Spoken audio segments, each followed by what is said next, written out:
To make all of the head pins in this lesson with me, you will need 7 2-inch lengths of silver-plated 26 gauge wire. As I've mentioned before, you can certainly use other gauges and materials, but that's what I'm using for the purposes of this lesson. So, once we've straightened all the 2-inch lengths of wire, we can dive in. We'll start with the single roll head pin. Bend the very end of one of the wires with one of your chain nose pliers.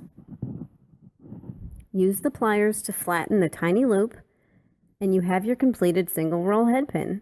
This is a super easy and super fast way to make a head pin, but it's important to note that it will only support beads with smaller holes. Beads with larger holes will require a head pin with much more substance. That said, let's move right on to the double and triple roll head pins. These head pins start out with the same 2 steps used in a single roll head pin.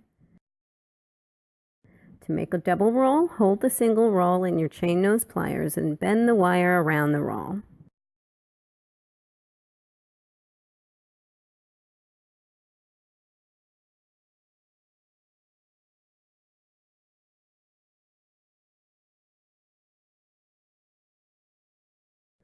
To make a triple roll, release the pliers and repeat this step one more time.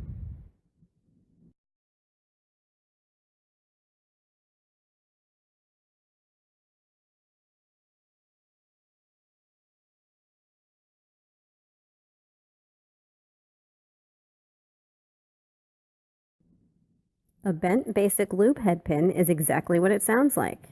Make a basic loop on your wire with your round nose pliers. With your chain nose pliers, gently bend the loop to a 90-degree angle so it becomes a shelf for the bead to sit on.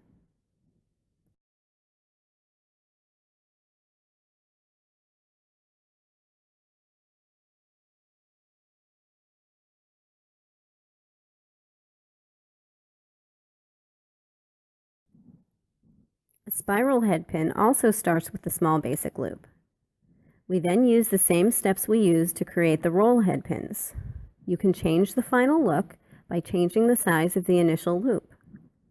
You can even start with a tiny roll to create a tight spiral.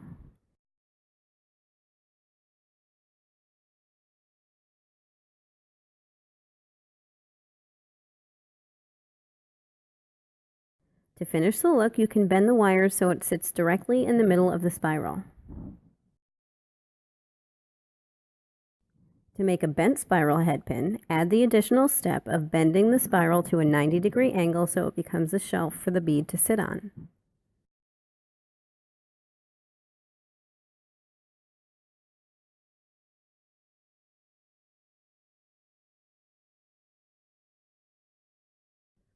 A coil head pin begins with a basic loop, but instead of just one loop, continue wrapping around the round nose pliers for 2 or 3 rotations.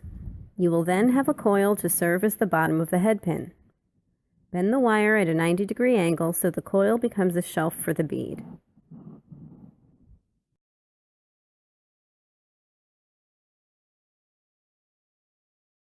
The tied coil head pin is exactly the same as the regular coil head pin, except that instead of bending the wire at a 90-degree angle, you're going to feed it through the hole in the coil, creating a knot.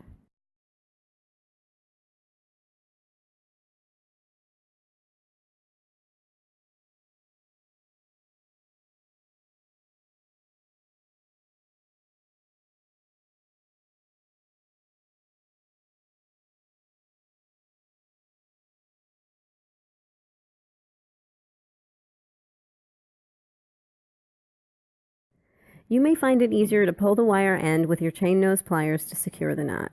I always find that I get much prettier end product when I use the pliers to tighten things down instead of my fingers.